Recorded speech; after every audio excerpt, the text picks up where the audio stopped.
Hey everyone, Bernie here from Klarstein Films. Today is the day I am brewing my very first batch of authentic German wheat beer. Yes, right here in the Philippines. If you love great beer or you have ever dreamed of brewing your own beer, stick around because I will show you step by step how to make refreshing wheat beer from scratch, even in a tropical climate. We'll go from ingredients to brewing, fermentation, on bottling, and of course, the very best part, I believe, will be the taste test. But unfortunately, this will handle in another future video, as the beer fermentation takes several weeks.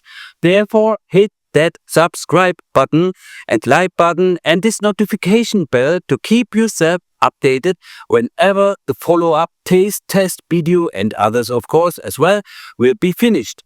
So grab a cold one and start brewing something together amazing. Pros, cheers and tagay, as the Philippine people would say here. Talk to you later. Let's brew a German wheat beer.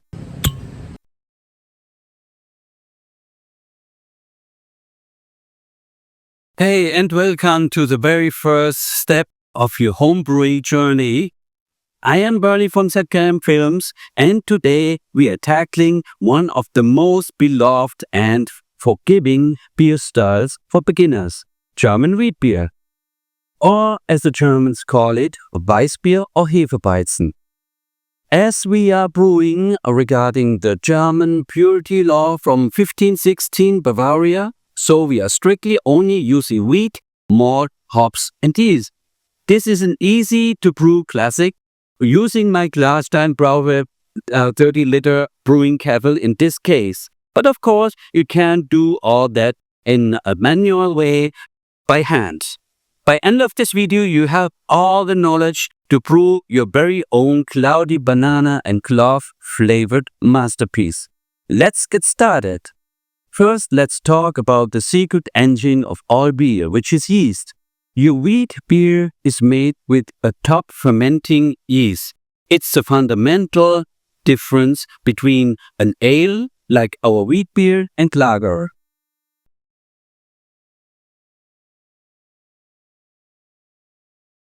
Number 1. Top-fermenting yeast or ale yeast. This is what we are using. It likes warmer temperatures, typically 15 to 22 degrees Celsius, and during fermentation. It forms a thick foamy layer on the top of the beer. It's active fast and gives up those beautiful fruity and spicy flavors.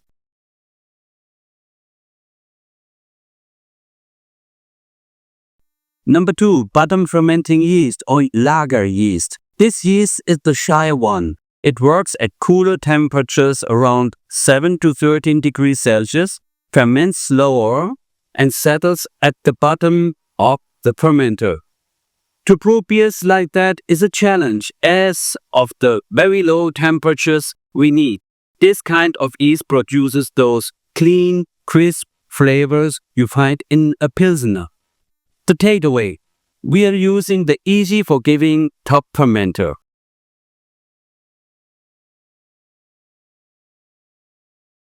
Our first big step is mashing. This is where we mix our crushed malt, mostly wheat and barley, with hot water. But what is actually happening here? The malt contains starch. When we add heat and water, enzymes inside the grain wake up and start their job, converting those long-chain starches into fermentable sugars. Think of it as a digestion, the food for the yeast. The sugary liquid we get is called wort, W-O-R-T. Once the wort is cool and the yeast is pitched and added, the yeast will do its thing. It eats the sugar and as a byproduct it excretes alcohol and CO2. That's the magic of fermentation.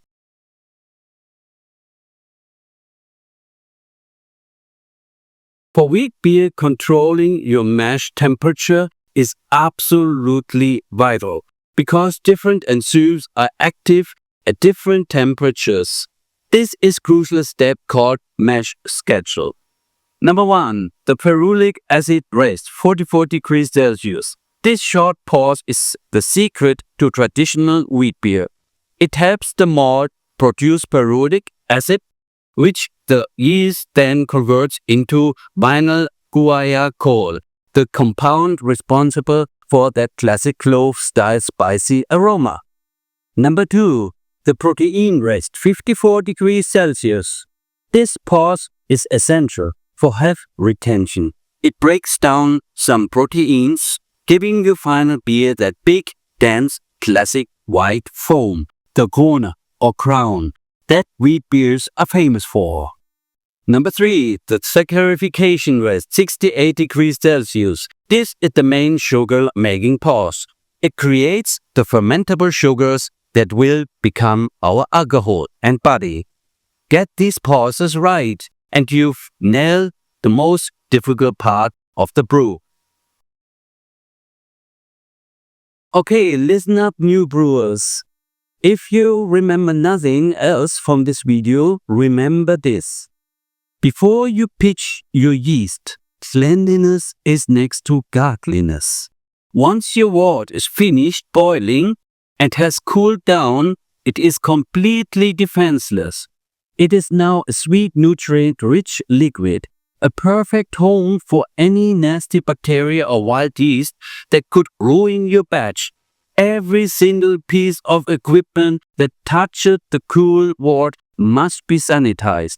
Not just cleaned, but sanitized. Use a reputable no-rinse sanitizer. A tiny infection can make 20 liters of hard work taste like sour dishwater. Don't skip this step.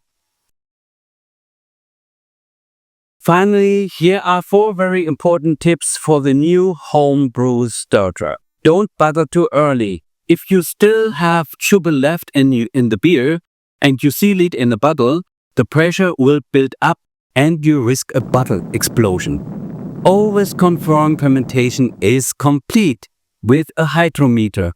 Your specific gravity rigging must be stable for 3 days. Control your fermentation temperature as well. Remember, our weak yeast likes the warmer end of the spectrum. Keep it in a closet or room where the temperature is stable, and big swings in temperature will stress the yeast and you give off flavors. Be patient. Brewing is a marathon, not a sprint. Don't open the fermenter every day. Don't rush fermentation. Give your beer some time to clean up after itself and condition. Keep a brewer's log. Write down everything. The time of your mash, pauses, the temperature, the taste, and the mistakes. It's the only way to repeat a great beer or fix a bad one. You are now ready. Get your kit, follow these steps, and prepare for the best beer you've ever tasted. The one you made yourself. Cheers, Prost, and Tagai. Okay, a very important information about this Klarstein Brauheld 30-liter brewing kettle is the following. I made many brewings already, beer brewings in this kettle. And here is the heating plate inside. And this is getting very hot in the center. Now, the problem here is that the malt, the grain, is burning on the ground. So after brewing, I have a very black surface like a coal and I have to scratch it away into cleaning. It's very hard. So here is the water pump which is going into here, okay? And this is this piece here. As you can see, the original is only going up to my thumb. So the water stream, or how you call it, is very only up to here maybe. And this is not enough because you need the flow here in the middle, because in the middle it's getting really super hot. So what I have done now, I took the original and I bought a tiny pipe which fits exactly in the hole, and I put a 2 epoxy glue for steel between the gap. I hope it is okay, and I will show you how it looks like. And this is how it looks like. It gives a much better water flow here into the center of the heating plate. Yeah, that's it. It's my first trial. Let's see how it works. And very important here, I have my brewing protocol, which is showing you everything step by step about the entire brewing process, what you have to care about. You can put some notes here. You can write down everything about the fermentation process, the temperatures, and all other information, taste testing, and so on. Before we start, I would like to inform you what kind of beer we are brewing today, which is a Tricium Wormatia. A wheat beer, 15 liters, and the IBU is 17, and the color is 9 EBC. We will have a Pilsner malt of 0820 kilograms, and then a wheat bright is 1.64, and Vienna malt is 0820, same like Pilsner. So all in all, we have 3.26 kilograms. And we are using the hops, which is Hallertauer Blanc, 8.2 alpha acid. Okay, there's a special calculation how to do this, how much you need to use for this amount of liter water. And I will talk about this later in the video, almost at the end. And I will take the yeast will be a Safale W68, which is good for German style whites. And normally I'm a very, very big fan of the Mangrove Jack's M20 yeast, but it's super expensive to get it here. This alone costs around €7, including shipping fee. And of course, I leave the link to the original recipe from Maische Malz and Mehr within my YouTube description. So, what else do we need? Grain. Yes, I still have this from Ireland. It's originally packed. It is long time expired. Oh no, it is until 2025. But the others what I have here is pretty much expired. I really hope it is still working. Let's see. What we need is 820 of Pilsner malt, which are prepared here. The next is 1.64 kilograms of wheat malt. This is still good until December 2025, so should be fine. This is 1 kilo. 600. Okay, this is the Vienna. It is expired, unfortunately, until October 2022. It's just a trial. I hope it works. Yeah, that's it. Now I will prepare the water for the Brauheld Klarstein. So the first batch of water, purified water, will be 15 liters. I have to take purified water because here the tap water in the Philippines is really not good. First of all, I will add 15 liters of purified water into the Caber's glass. Okay, 15 liters of water is in here inside the kettle already, and the starting temperature will be 57 degrees Celsius. Yeah, for 15 minutes. Now I have to reduce this to 10 minutes only. Time.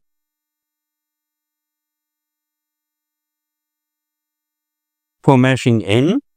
And 2500 watts, but only for 10 minutes, and I will reduce it to 1500. And this is the first step. I will start now. And the pump is working. It's open. The flow is good. And yeah, let's see. Yeah, and in the meantime, I'm trying to kill mosquitoes. Yes, 40 degrees now. Yes, the big advantage when you have a hot room, which is 29 degrees Celsius now in this room, this is a kind of advantage. Now we are at 57 And we need to go to the next step for 55. Okay, we are adding the malt now.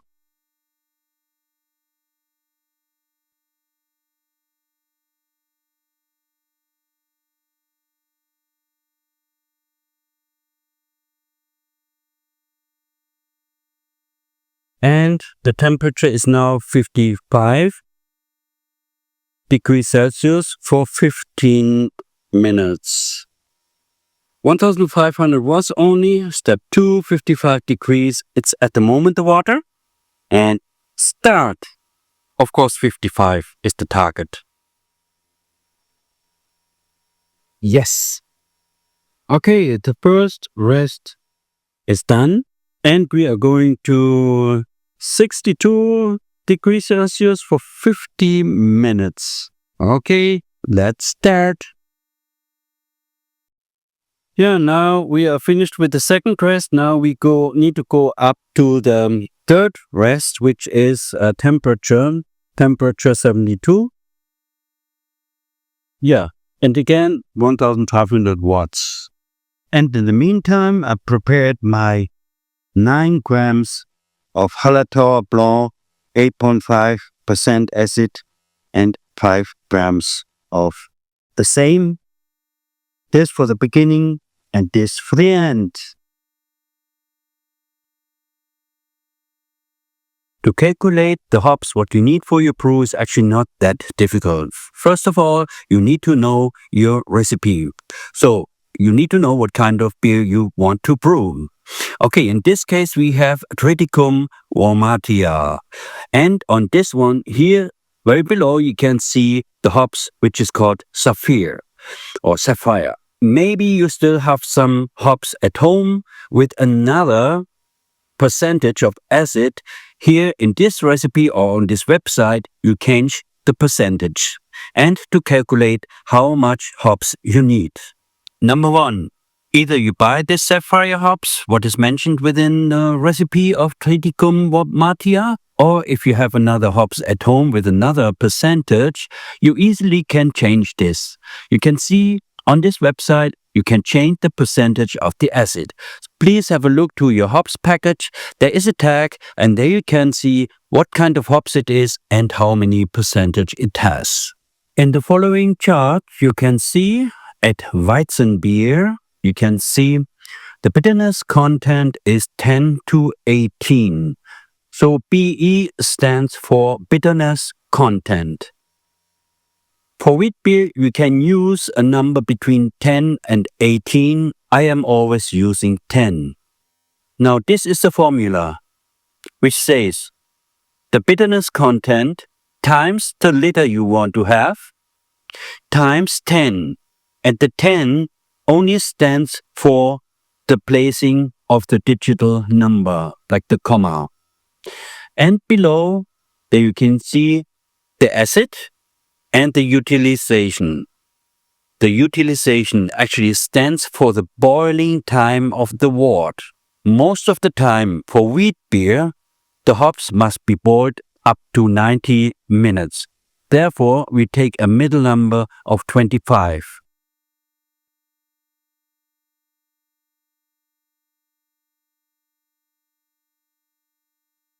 Now this is the formula, which says the bitterness content times the liter you want to have times 10.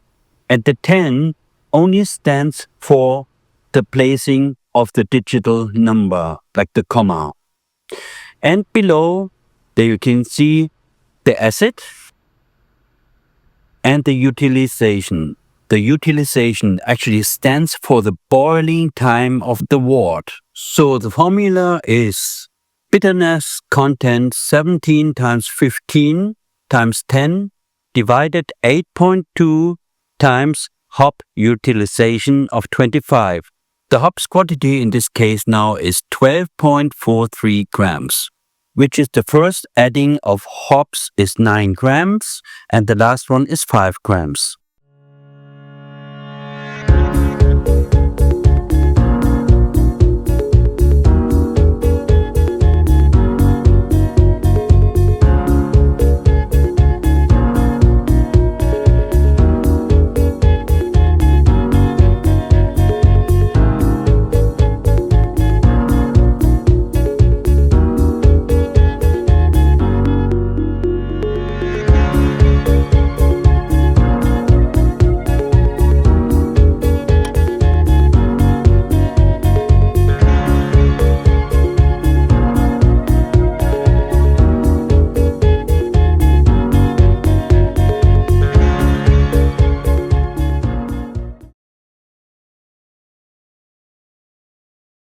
Hi beer lover, not that difficult, right?